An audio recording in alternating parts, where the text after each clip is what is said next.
Good morning, students. Today we are going to start the heredity and evolution chapter.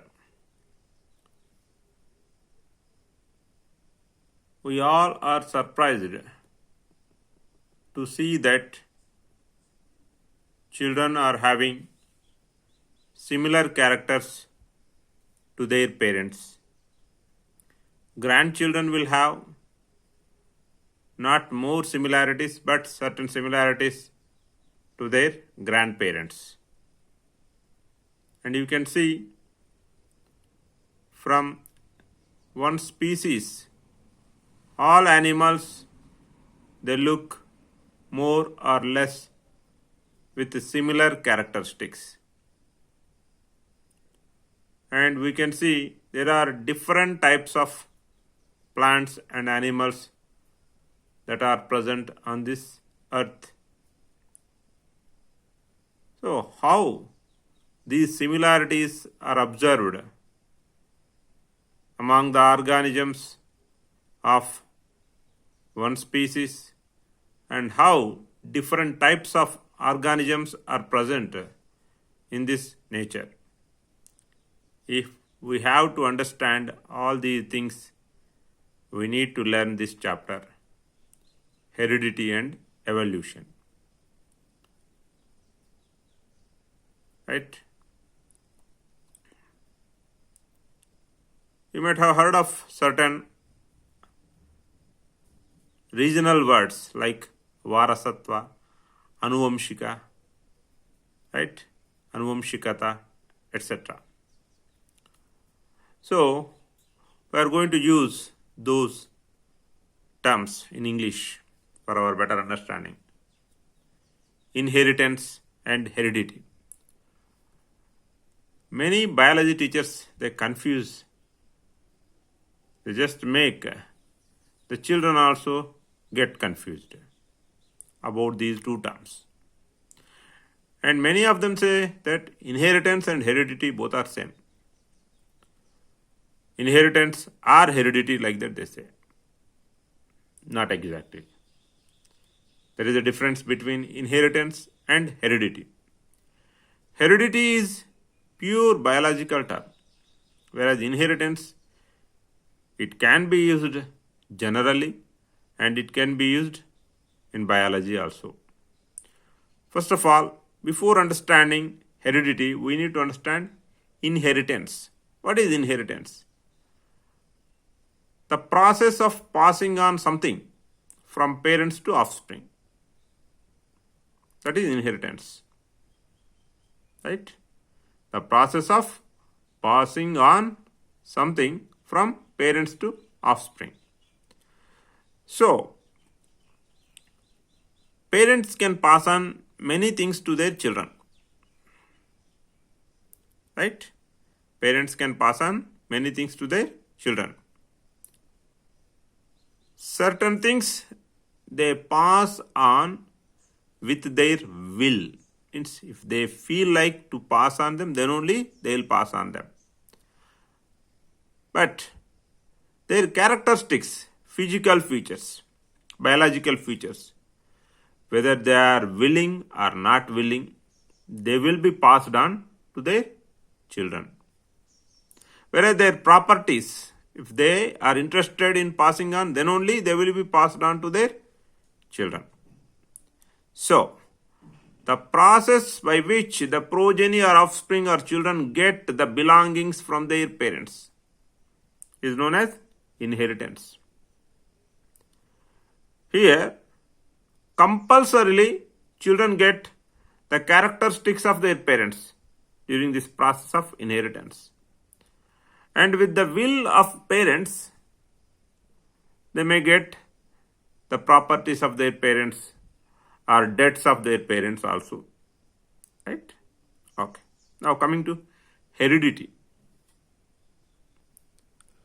So whatever the children get from their parents, the properties are the traits. Traits means forms of the characters. Forms of the character means, for example, character means body color, height, weight. These are all characteristics. Forms means body color may be fair or dark. Height may be tall or short. Those traits, the form, shortness or tallness, the children will get. So this is inherited property. Inherited trait. Whereas property, the father may be having some 100 crores of property, out of which some of the property the child will get.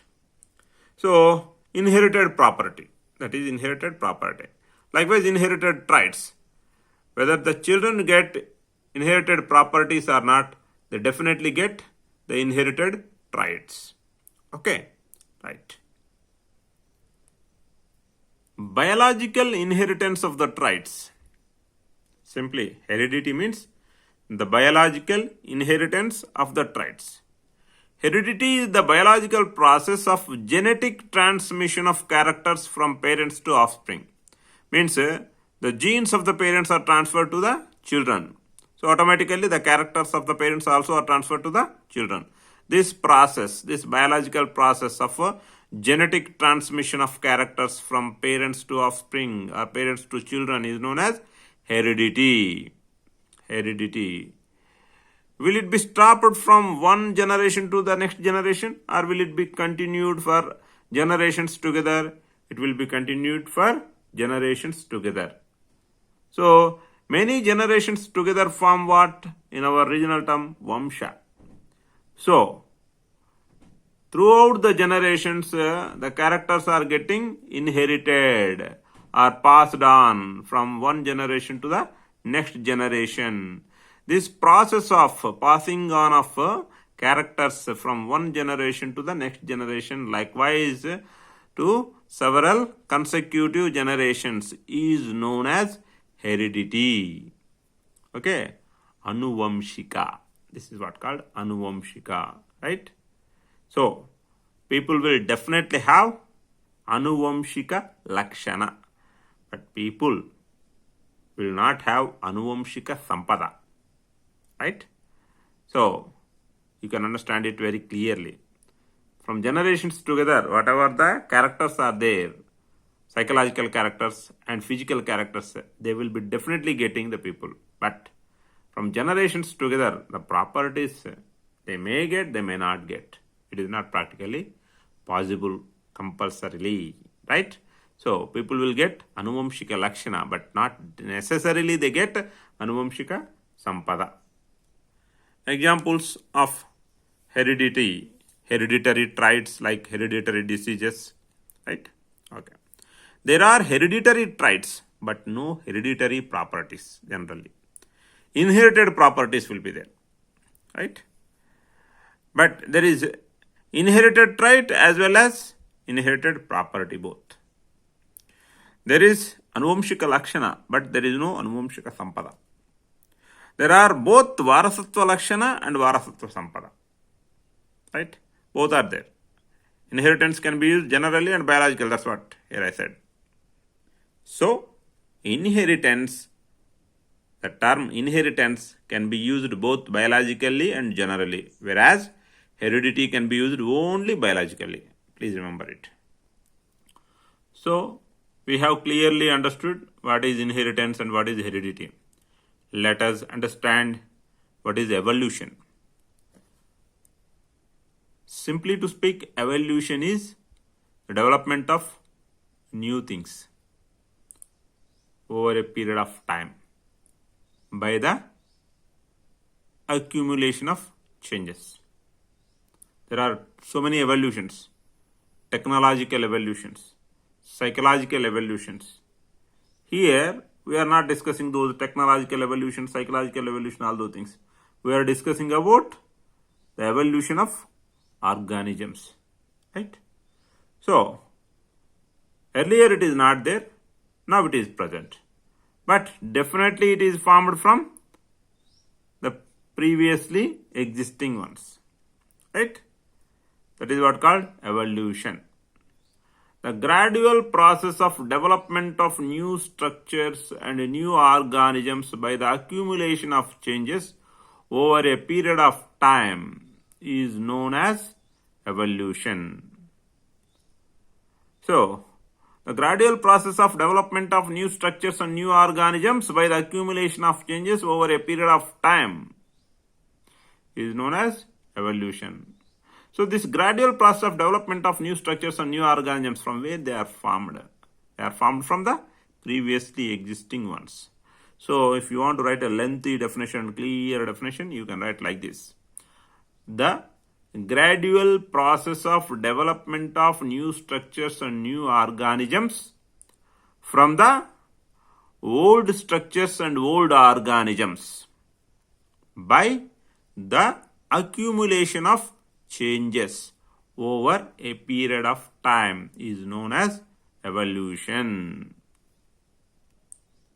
From the chapter, how do organisms reproduce?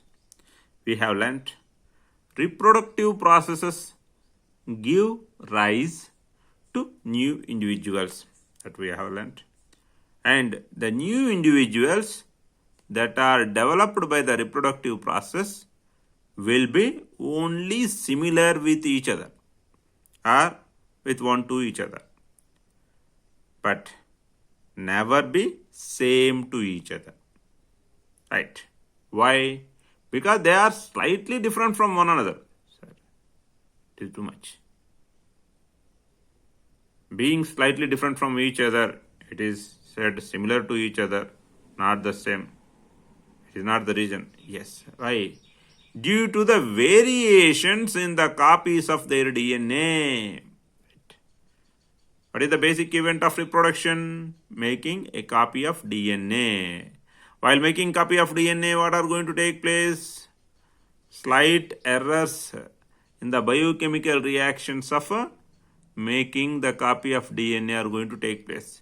These slight errors in the biochemical reactions of making the copy of DNA result in what? Variations. So these variations, they result in the slight differences among the siblings or among the co-produced new organisms, even though they are produced from the same parents. Okay. Only some amount of variation is produced by asexual reproduction. Okay. Coming to the point of variation. How much variation is produced? It is depending upon the type of reproduction. If the type of reproduction is asexual reproduction, then only some amount of variation is produced. If it is sexual reproduction, then what will happen? The number of successful variations are maximized by the process of sexual reproduction. The number of successful variations are maximized by the process of sexual reproduction. Is that clear? Okay. Right.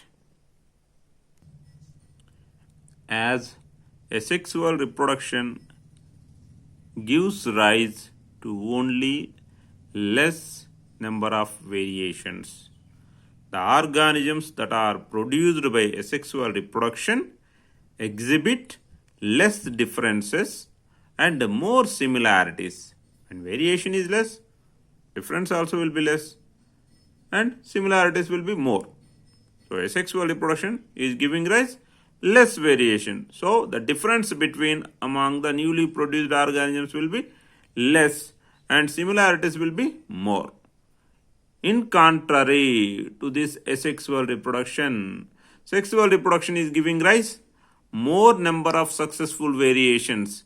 Since the number of successful variations is more, the differences also will be more and the similarities will be less among the organisms that are produced by sexual reproduction. Right? Example, different sugarcane plants. Sugarcane plants, we all know that they are produced by asexual reproduction.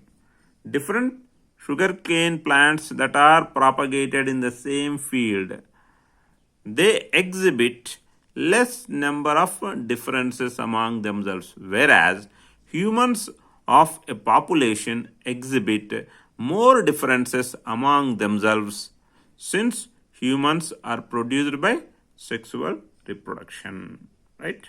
Okay, so how these variations and evolution are going to be connected with each other, and how the traits are getting transferred from parents to offspring. Do they get simply transferred in a casual manner, or do they get transferred from parents to offspring by following certain rules? All those things let us learn in the next classes. Thank you.